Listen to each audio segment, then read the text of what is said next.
دنیا میں یہ جو بڑے بڑے زبردست اپنے اپنے میدان کے جو شاندار لوگ ہیں، ان کی زندگی کا مطالعہ کرنا یہ ہمارے اندر شاید بہت کم رہ گیا ہے۔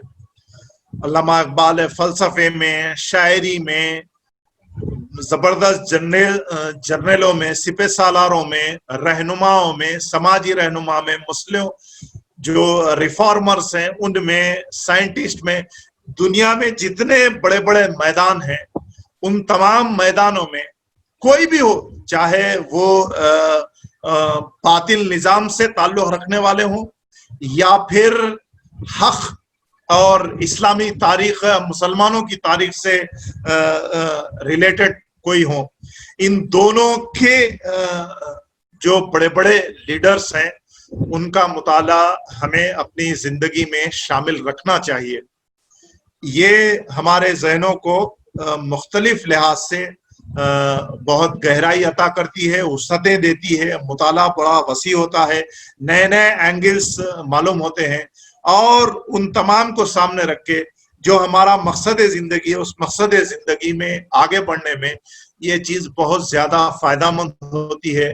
کن حالات میں لوگوں نے کیا رویہ اختیار کیا اور اس رویے کے نتیجے میں کیا فائدے ہوئے یا کیا نقصانات ہوئے، پوری تاریخ ہمارے سامنے یہ چیزیں پیش کرتی ہیں۔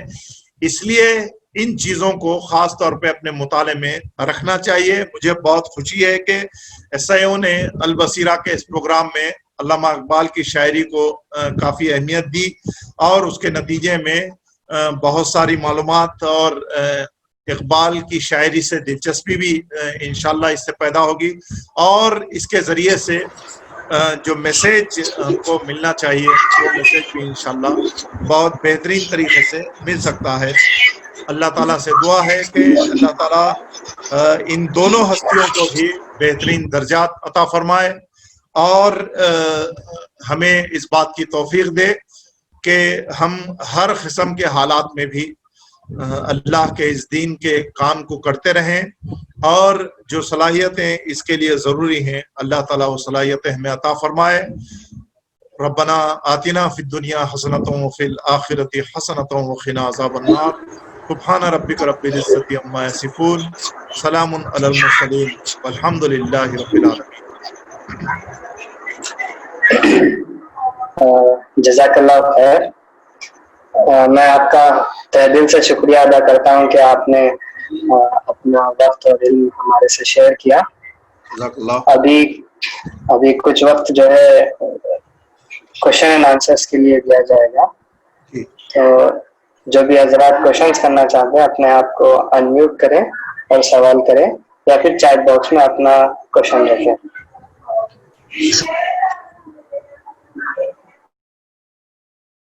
السلام علیکم دعوتی۔ اچھا، علامہ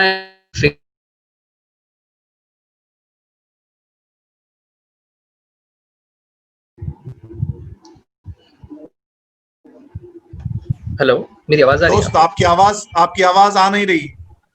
جی ابھی آ رہی ہے آواز؟ جی ابھی آ رہی ہے۔ ہاں اب آ رہی ہے۔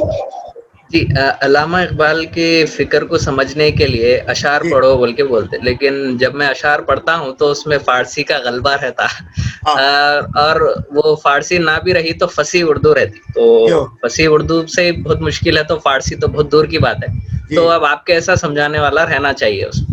تو ایسی کوئی کتاب ہے جو یہ کام مطلب دے سکے، جو مطلب اشعار بھی ہو لیکن اس میں کچھ سمری بھی جو ہے سمجھانے کے طور پہ ہے، تو آپ ریکمینڈ کیجئے اس کو، انشاءاللہ ہم پڑھیں گے۔ جزاک اللہ۔ یہ نیٹ پر ایک علامہ اقبال لائبریری ہے،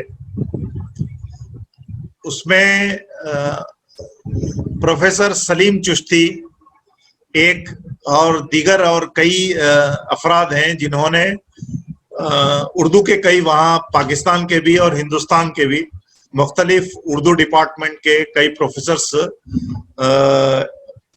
الگ الگ علامہ اقبال کے نظموں کو انہوں نے سمجھایا ہے، تو وہ آپ خاص طور پہ سمجھیں۔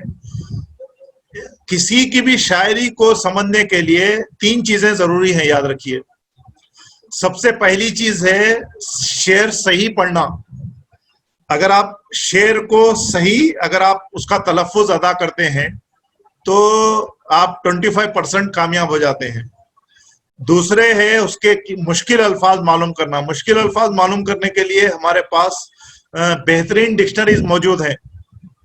آپ کو نیٹ پہ بھی لغات موجود ہیں, ایپس ہیں لغت کے, اردو لغت کے بہترین ایپس ہیں. آپ ڈائریکٹ وہ لفظ اردو میں آپ اپنے موبائل میں ٹائپ کر سکتے ہیں. اس کے ذریعے سے آپ دوسرا مرحلہ ہے اس کے اہم معنی معلوم کرنا. تیسرا جو مرحلہ ہے وہ سب سے امپورٹنٹ ہے, وہ یہ کہ ہر شاعر یا ہر تخلیق کار, ہر فنکار جو بھی اپنی تخلیق پیش کرتا ہے, فائن آرٹس یہی ہے, دیکھیں فنون لطیفہ جس کو کہتے ہیں, فنون لطیفہ. اے اہل نظر ذوق نظر خوب ہے لیکن جو شے کی حقیقت کو نہ دیکھے وہ نظر کیا. جو شے کی حقیقت کو دیکھنا, وہ کیا کہنا چاہ رہا ہے اس کی اندر گہرائی میں اترنا. وہ دعا جو اللہ کے رسول صلی اللہ علیہ وسلم نے سکھائی ہے کہ اے اللہ شے کی حقیقت کا علم مجھے سمجھا دے. تو لفظ کی حقیقت کے اندر اترنے کے لیے جو چیز ضروری ہے وہ یہ ٹرمینالوجی ہے کہ جب شاعر کہتا ہے شوق میری نئے میں ہے, ذوق میری نئے میں ہے, نغمہ اللہ میرے رگو پے میں ہے, تو وہ کیا ہے, ذوق کیا ہے, شوق کیا ہے, نغمہ اللہ کیا ہے, دریا کیا ہے, شاہین کیا ہے, عقاب کیا ہے, مرد کامل کیا ہے, مرد مومن کیا ہے. یہ ساری ہر ایک کے الگ الگ اصطلاحات ہیں. مثلا وہ مشہور فیض احمد فیض کی نظم یا جمیل جالب کی نظم جس میں مختلف ترقی پسند اور کمیونسٹوں نے اپنے اپنے سرخ شعلہ, آندھی اور وہ جو شمع صرف چند محلات میں جلے ایسے دستور کو میں نہیں مانتا, ہر ایک شاعر کا ایک خاص لہجہ ہوتا, سٹائل ہوتا, اور اس میں چند اصطلاحات وہ استعمال کرتا. وہ اصطلاحات کیا ہیں اگر ہم سمجھ جائیں تو بڑی آسانی سے اس شاعر تک پہنچ سکتے ہیں. اس میں مختلف تشریحات کے ساتھ کلام اقبال وتھ تشریح, اردو تشریح آپ انٹرنیٹ پہ ماریں تو ایسے پورے اردو کی بھی اور فارسی کے بھی سارے کے سارے ٹرانسلیشن ہو گئے ہیں, آپ کو آسانی سے نیٹ پہ اویلیبل مل سکتے ہیں. وہ کوشش کرتے ہیں آپ خود اس کو جو ہے اقبال کی شاعری کو خود دوسرے اشعار سے بھی اگر آپ سمجھنے کی کوشش کریں تو اور کئی چیزیں جو ہے آسانی سے سمجھ میں آتی ہیں, اس کے دوسرے پہلو بھی ہمارے سامنے آ جاتے ہیں. جی شکریہ, جزاک اللہ. جی جزاک اللہ. اور کوئی سوال ہے؟ جی آواز آ رہی؟ ہاں بولیے. آ رہی. داؤدی صاحب, علامہ اقبال کی شاعری میں جو ہے تصوف کی تائید تھی اور اس کی تنقید بھی ملتی, تو علامہ اقبال کا مطلب ذاتی سٹینڈ کیا تھا تصوف کو لے کے؟ علامہ اقبال تصوف کے قائل ضرور تھے لیکن ایسے تصوف کے قائل نہیں تھے جو تصوف غیر اسلامی اور غیر شرعی ہے. تصوف میں ان کا اپنا وہ ایک سٹینڈ تھا. اب خود تصوف کو اگر آپ قرآن اور حدیث کی روشنی میں اگر سمجھنا چاہیں تو ایک کنٹروورشل ایک سبجیکٹ ہے. یہ تصوف خود ایک نئی چیز ہے دین کے اندر. روحانیت اور دل اور قلب, قرآن جن معنوں میں قلب کو سمجھاتا ہے, روح کو سمجھاتا ہے اور قلب کی ماہیت اور اس کے مختلف ادوار کو سمجھاتا ہے, اور تصوف جن چیزوں کو ہمارے سامنے پیش کرتا ہے وہ ساری چیزیں تصوف کے فلسفے کے تحت ہے. وہ زیادہ تر یونانی فلسفہ ہے تصوف میں, جس میں ان کے اپنے کئی وہ چیزیں بھی ہیں جو قرآن اور حدیث سے ٹکراتی ہیں. اب ہمارے لیے یہ ہے کہ جو چیز قرآن اور حدیث سے ثابت ہے ہم اس کو ایکسیپٹ کر لیں, جو چیز اس سے ٹکراتی ہے اسے ایک شاعر ایک عام آدمی کا نقطہ نظر ہے اس کو اس حد تک ہی محدود رکھیں. مثلاً طلوع اسلام ایک زبردست نظم ہے ان کی، اس میں وہ کہتے ہیں فلسفہ و شعر کی اور حقیقت ہے کیا، حرف تمنا جسے کہہ نہ سکیں روبرو. تصوف کہ وہ قائل ضرور تھے مگر ان کا اپنا ایک خاص سٹینڈ تھا اس کے اندر. وہ مختلف مزار پہ جا کے، مزاروں پہ وہ صاحب خبر سے اپنا کلام، وہ شاعری میں انہوں نے کلام کیا ہے. شاعری میں کئی چیزیں مبالغہ بھی ہوتی ہیں، شاعری کہتے ہی اسے ہیں. اور مثلاً وہ وہاں جانے سے پہلے، انگلینڈ جانے سے پہلے، وہ حضرت نظام الدین اولیاء کے مزار پہ حاضر ہوئے اور وہاں پہ انہوں نے دعا کی. اب وہ دعا میں کئی شرکیہ چیزیں بھی ہیں کہ تیرا بڑا عالی مقام ہے، تیری بہت پہنچ دور ہے، اور مجھے جو ہے واپس آنے تک جو میرا بڑا بھائی جو میرا اسپانسر ہے اس کی حفاظت کر، میری بھی حفاظت کر. ایسی بڑی لمبی دعائیا چیزیں ہیں. تو ان کا اپنا خاص سٹینڈ تھا. لیکن اپنے بیٹے کو انہوں نے انتقال سے پہلے جو وصیت کی، وہ وصیت یہ تھی کہ جو اہل سنت والجماعت، جو اب تک کے اسلاف نے جن چیزوں کو ایکسپٹ کیا ہے، تو بھی اسی دائرے میں رہنا.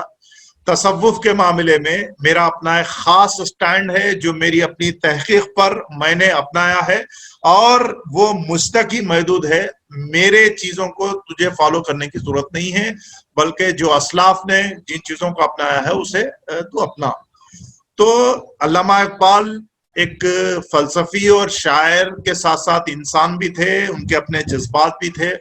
تو ان کا اپنا پرسنل تصوف کا جو سٹینڈ ہے، وہ سٹینڈ ضروری نہیں کہ کاپی کرنے یا نقل کرنے کے بھی لائق ہو. ہمارے لیے جو اسوہ اور نمونہ ہے وہ صرف قرآن اور حدیث ہے. السلام علیکم، میرا نام اعجاز ہے. جی اصل علامہ اقبال کی جو فلسفی تھی نیشنلزم کے سلسلے میں، اس کے اوپر تھوڑا سا کیا بولتے کلیریفیکیشن ہونا چاہیے تھا. ان کا پوائنٹ آف ویو کیا تھا؟ ہاں نہیں وہی دو سیکنڈ میں سوال کر لیتا ہوں. نیشنلزم یعنی قوم اور امت میں یہ جو امبیلنس کر کے چلے گئے علامہ اقبال، خاص کر اس کے اوپر تھوڑا سا روشنی ڈالی ہے. قوم اور امت میں نہیں